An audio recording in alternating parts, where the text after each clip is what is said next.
Being a marketer's no sweat. You just have to manage dozens of channels, launch hundreds of campaigns, score thousands of leads, and okay, fine, it's a lot of sweat. Unless you have HubSpot's AI-powered marketing tools to help you do all that and more. Get started at HubSpot.com/marketers.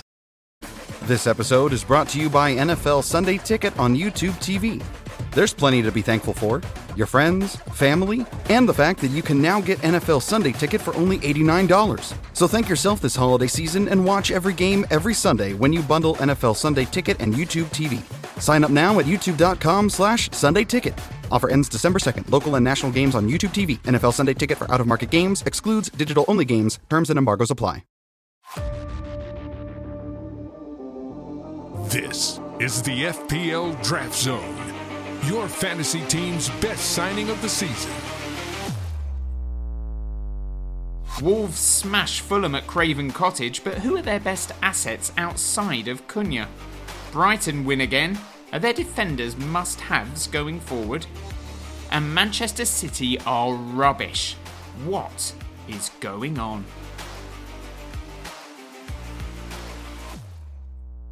Hello and welcome to the FPL Draft Zone, a podcast all about draft FPL. I am Dom Crofts. I hope you are well, and we are about to take a deep dive into everything that has happened so far in Gameweek 12. We're going to be flagging the winners, we're going to be flagging the losers, and we're going to be giving you those all-important waiver picks ahead of Gameweek 13. Before we get started though, I just wanted to remind you that the FPL Draft Zone is now on Blue Sky, along with every single FPL content creator on the planet.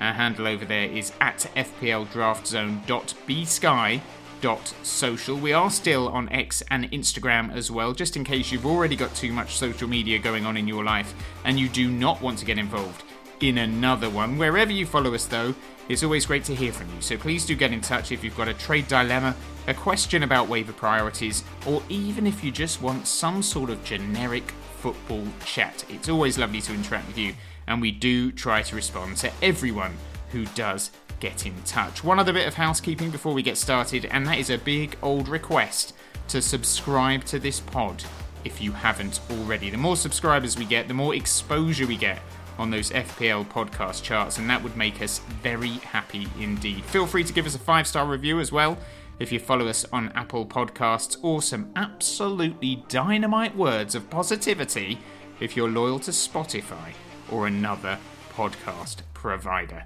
Right, Game Week 12 is nearly over. There is one more game left to play on Monday night at St James's Park, where Newcastle United take on West Ham United, but 9 of the 10 matches are now done and dusted, and this week it all began with that lunchtime kickoff at the King Power, where Chelsea beat Leicester by 2-1. Nico Jackson got a goal and an assist, as did Enzo Fernández, who was almost playing as a support striker in this one. A late penalty from Jordan Ayew killed any chance of a Chelsea clean sheet. Then in the 3 o'clock kickoffs, it finished Arsenal 3, Nottingham Forest 0. Lots of changes for the Gunners in this one, with the likes of Jorginho, Trossard and Gabriel Jesus all starting. Goals from Saka, Thomas Partey and Ethan Nwaneri gave the home side that 3-0 victory. It's now just one win in 7 league games for Aston Villa, after they drew 2-2 at home to Crystal Palace. Ollie Watkins scored for the home side, as did Ross Barkley. Tielemans missed a penalty for Unai Emery's team. Brighton won at Bournemouth with João Pedro again among the goals, and Everton could not beat Brentford at Goodison Park despite the visitors being reduced to 10 men after just 41 minutes. Fulham, well, they've been brilliant this season, but they were absolutely annihilated by Wolves at Craven Cottage. Cunha was again the star of the show for Gary O'Neill's team. He got 2 goals and an assist for the away side. And then in the early evening kickoff on Saturday night, it was the champions Manchester City against Spurs, and incredibly, this one ended 4-0 to the away side. Manchester City have now lost 5 games in a row and look in total disarray. James Maddison owners were the biggest beneficiaries in this one. He scored twice and got maximum bonus points. On Sunday there were 2 more games. The league leaders Liverpool just about edged past Southampton 3-2, with Mo Salah registering his 8th double-digit return of the season in just 12 games.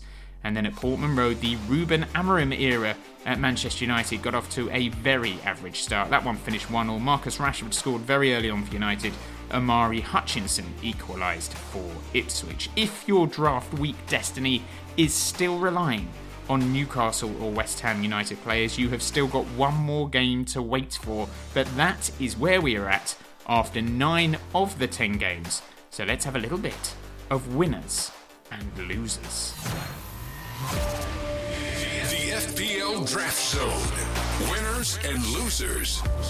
First up are the winners, and we start with Enzo Fernández, who has had to face a fair bit of criticism for his form in a Chelsea shirt following that big money move from Benfica. But in the last few games, he has started to find his feet at last. He got an assist in the 1-1 draw with Arsenal before the international break, and yesterday he was excellent against Leicester. He set up Nico Jackson for his goal, and then he headed in the winner from close range after good work from Jackson. He was playing in this more advanced midfield role, more advanced than we've ever seen him play before for Chelsea, and it seems to be working for him. As well as his returns, he had 79 touches. He managed a passing accuracy of 84%. He made 3 key passes, and he created 1 big chance as well. So if he can nail down a regular starting spot in this role, he could be fantasy gold.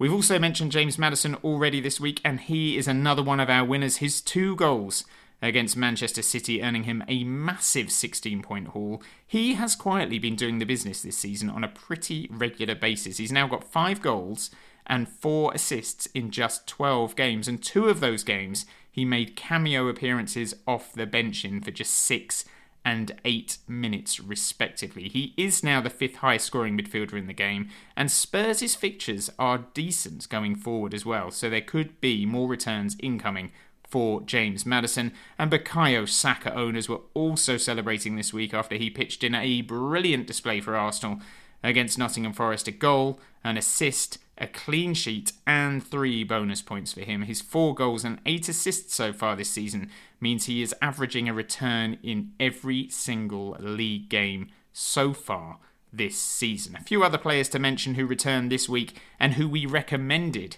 on last week's waivers. Ismaila Sarr, who was excellent for Crystal Palace in their draw at Villa. We said he was worth a pickup. He got a goal, an assist, and 13 points, so well done if you brought him in.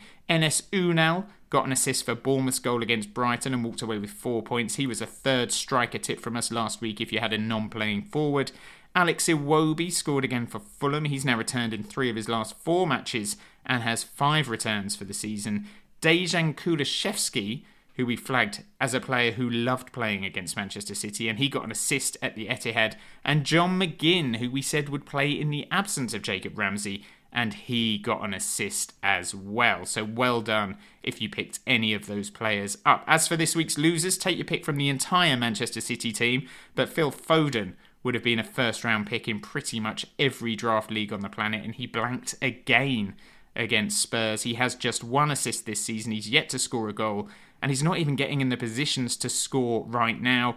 Everton attackers, well, they failed to make the most of a one-man advantage against Brentford, with Dominic Calvert-Lewin proving a frustrating own for managers. Just 3 returns all season for him, and none since Gameweek 4. And Fulham defenders let their owners down as well this weekend. Marco Silva's side have had a great start to the season, but this was a particularly bad day at the office as they suffered their heaviest defeat of the season so far. So that's some of the good and some of the bad from Game Week 12. But who was the king of the hill? Who was the cream of the crop? Who was the pick of the bunch? It's time to reveal this week's fantasy hero of the week.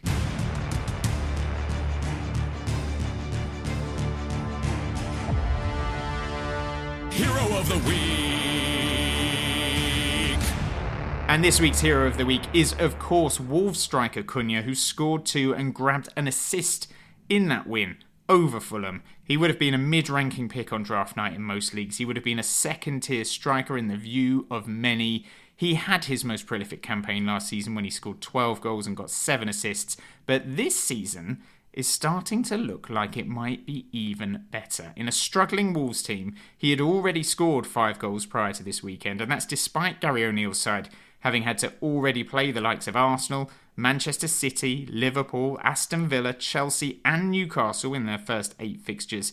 And this weekend, he bagged another brace adding an assist for good measure. He finished the game week with a 16-point return, and it is now 5 returns in his last 6. He's got 7 goals and 3 assists in his first 12 games. Only Erling Haaland has got more points than him of all the strikers in the game. And after those tricky opening matches for Wolves, their fixtures are looking pretty good for a while yet. It's Bournemouth, Everton, West Ham, Ipswich and Leicester City in their next 5. He is Brazilian. He is playing like a Midlands-based mix of prime Ronaldo and Rivaldo. He is Cunha, and he is our fantasy hero of the week.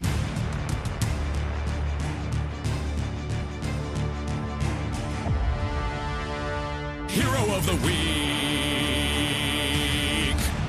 Right, there is one game left to play in Game Week 12, but then it is full steam ahead for Game Week 13 with a little bit of European football in between for the likes of Arsenal, Aston Villa, Liverpool, Manchester City, Manchester United, Spurs and Chelsea, and we are going to work our way through some waiver picks for you in just a moment. But first, let's take a look at the fixtures that make up Game Week 13, and it all begins on Friday night this week with a match at the Amex between Brighton and Hove Albion and Southampton. Brighton are unbeaten in their last 5 games against the Saints, dating back to December 2020. The last time they met was in May 2023 when Evan Ferguson scored twice in a 3-1 win for the Seagulls. As a result of that Friday night match, there is no lunchtime kickoff on the Saturday, but there are 4 3:00 kickoffs.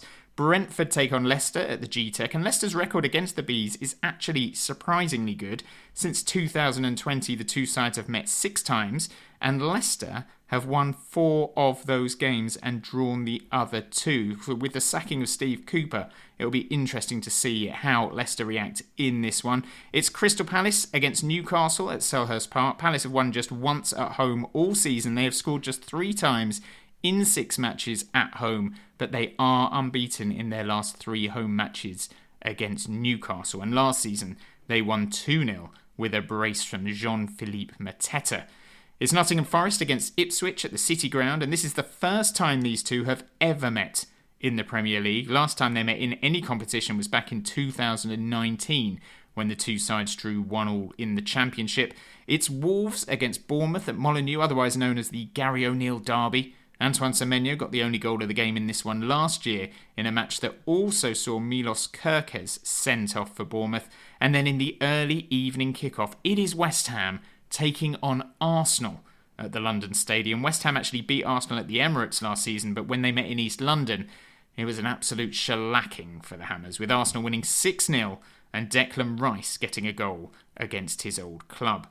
On Sunday, there are 4 more matches to look forward to, including a couple of absolutely great games. It's Chelsea against Aston Villa at Stamford Bridge. Ollie Watkins got the winner in this fixture last season. They also met in the FA Cup, and that finished 0-0 before Chelsea won the replay 3-1 at Villa Park. And then at Old Trafford, it is Ruben Amorim's homecoming, and it's a pretty good fixture for the home side as they entertain Everton. United have not lost at home to the Toffees since 2013, and despite being absolutely rubbish last season under Erik ten Hag, they still won 2-0 in this fixture thanks to goals from Bruno Fernandes and Marcus Rashford. It's Spurs against Fulham at the Tottenham Hotspur Stadium, and Spurs haven't lost at home to the Cottagers since 2013. Son Heung-min and James Maddison got the goals last season in a 2-0 victory. And then wrapping up the weekend in the 4:30pm GMT game. Wow. It is a massive one. It is Liverpool taking on the former might of Manchester City at Anfield. It is the top 2 doing battle. Last season they drew 1-1 home and away. 2 of the last 3 games on Merseyside have ended in draws. The other was a 1-0 win for Liverpool, who surely will fancy themselves in this one, given the form of Pep Guardiola's side. So those are the fixtures that stand between you and Game Week glory. But who are the players that can help you succeed in your draft league? It's time for just a tiny bit, just a teeny tiny bit of Waiver Once. The FPL Draft Zone. Waiver wants. So as usual, we are going to go through potential waiver pickups in fixture order, and that means we are starting with that Friday night game between Brighton and Southampton. And let's be honest, if they're available, it is now time to stack up on Brighton assets. They very nearly picked up another clean sheet this weekend, conceding late against Bournemouth, having been reduced to 10 men, and I would fancy them to keep Southampton at bay in this one. So any one of Verbruggen, Estupiñán, Van Heck or Veltman would be very good pickups this week. Lewis Dunk missed out again this weekend, but I would expect him to return next weekend.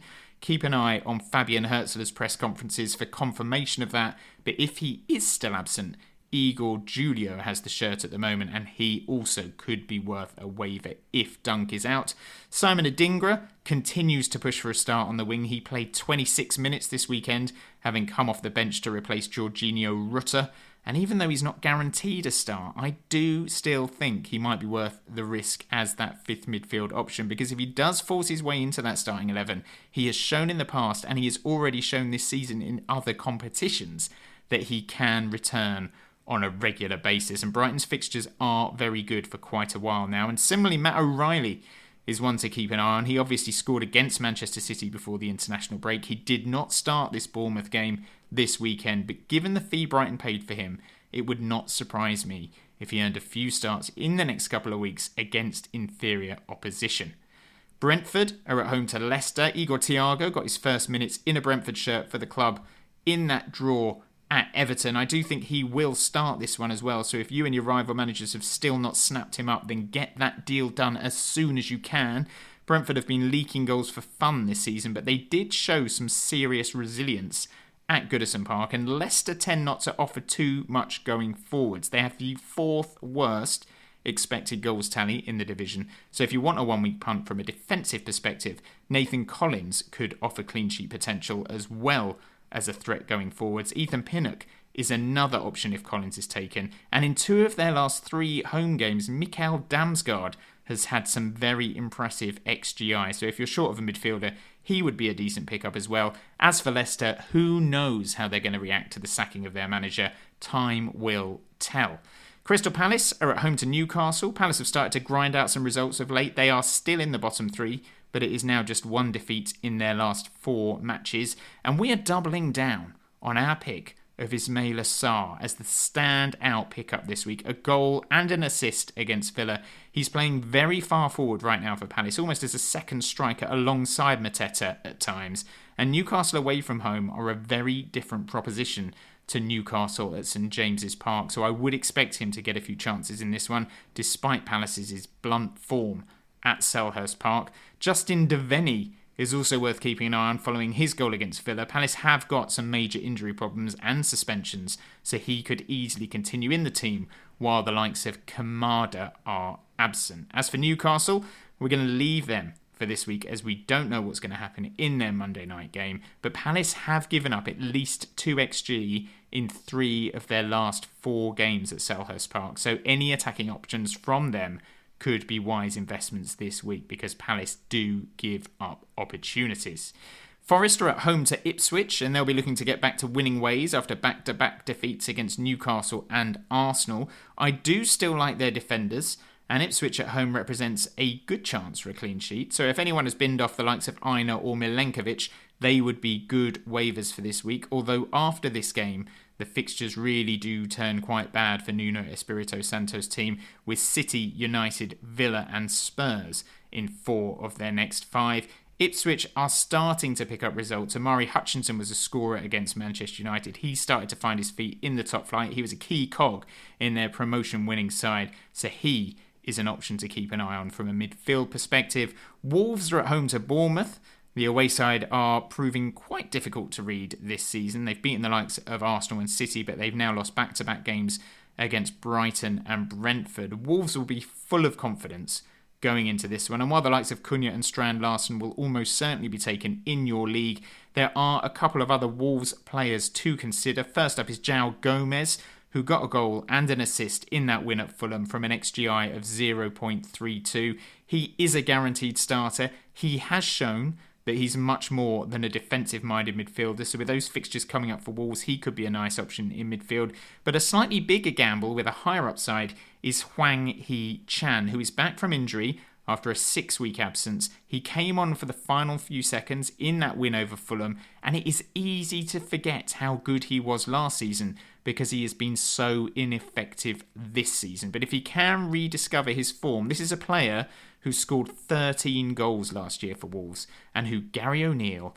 absolutely ruddy loves. As for Bournemouth, I think both teams will score here, so I would avoid defensive assets, but Saturday's defeat to Brighton was another game where statistically Marcus Tavernier looked good. He finished with an XGI of 0.27. He has only had one return in his last 4 games, but he is a player Iraola absolutely loves. He started every game bar one this season, and if the likes of Semenyo and Evan Nielsen are already taken in your league, and let's face it, they probably are, then Tavernier is the next best option.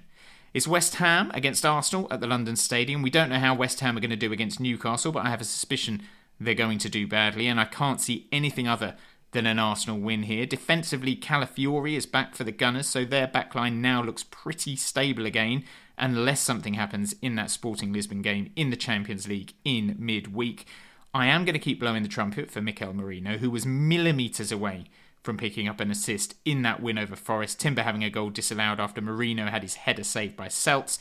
And remember, last season Arsenal won 6-0 at the London Stadium, and 2 of those 6 goals came from set pieces, where the Spaniard is a massive threat. So I'm going to say it again, he is a good 5th midfield option, and I am not changing my mind just yet, despite the fact he's only had 1 return so far in an Arsenal shirt. Leo Trossard looked good against Forest as well after returning to a more familiar role on that left-hand side. He scored in this one last year too, so if he is available, he is worth a 1-week punt too, and seeing if he can hold his place in that first team ahead of Gabriel Martinelli. It's Chelsea against Villa at Stamford Bridge. Maresca roulette has calmed down a little bit of late, but it is still going on a little, with Badiashile getting the nod over Gusto this weekend at the back, and Enzo Fernández back in the side. He seems to be the standout pick from the Blues right now.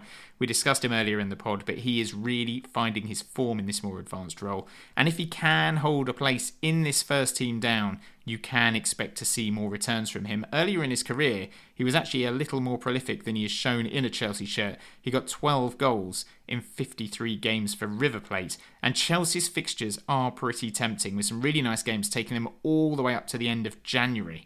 João Felix also got a start in the absence of Neto this weekend, and he did well. He won 9 duels, 5 touches in the opposition box, 3 shots, 1 chance created. He is not guaranteed to start consistently, but his form suggests he is starting to force Maresca's hand. His displays have been excellent, really good against Leicester. He's got 4 goals in 3 games in the UEFA Conference League. He is another one that could be worth rolling the dice on now, in the hope he cements a place in that Chelsea starting 11 for their good run of games.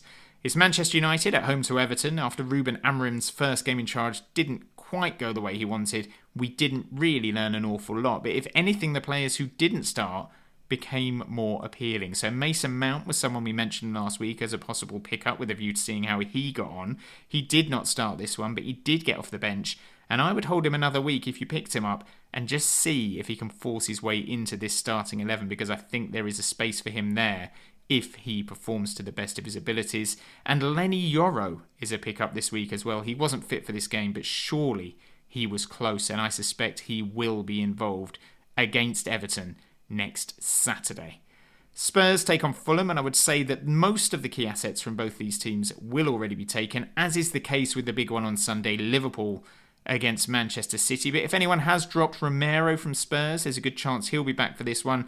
And Andreas Pereira is starting to have an impact for Fulham in terms of chance creation. He didn't have a very good game against Wolves, to be fair, but in his last 6 games, his XGI has been 3.47, so he should have had 3.5 returns in his last 6 games. He's, in reality, only scored 1 goal, but the underlying stats tell you that he is due an upturn in terms of results and returns very soon indeed. So those are some waiver picks for you to have a think about ahead of Game Week 13. And just a reminder that we are focusing on those players likely to be available on the waivers rather than top tier picks, because we are assuming that those top tier picks are already taken in your league.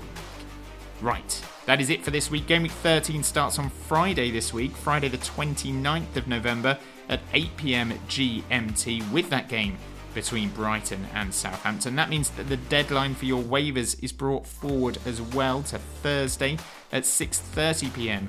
GMT. If you haven't already, please subscribe to the pod.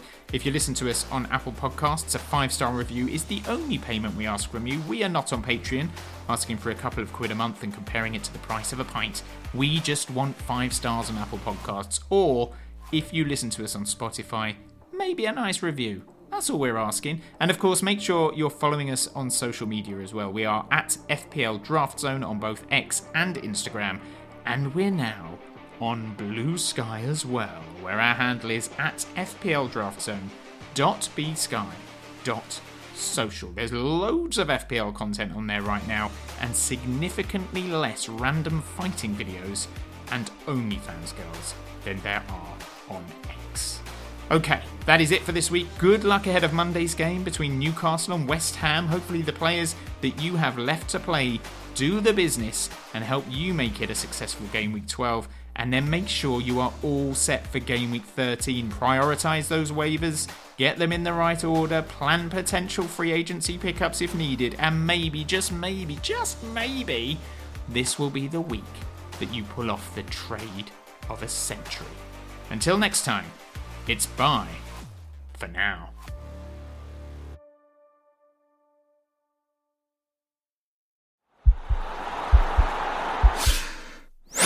This podcast is part of the Sports Social Podcast Network.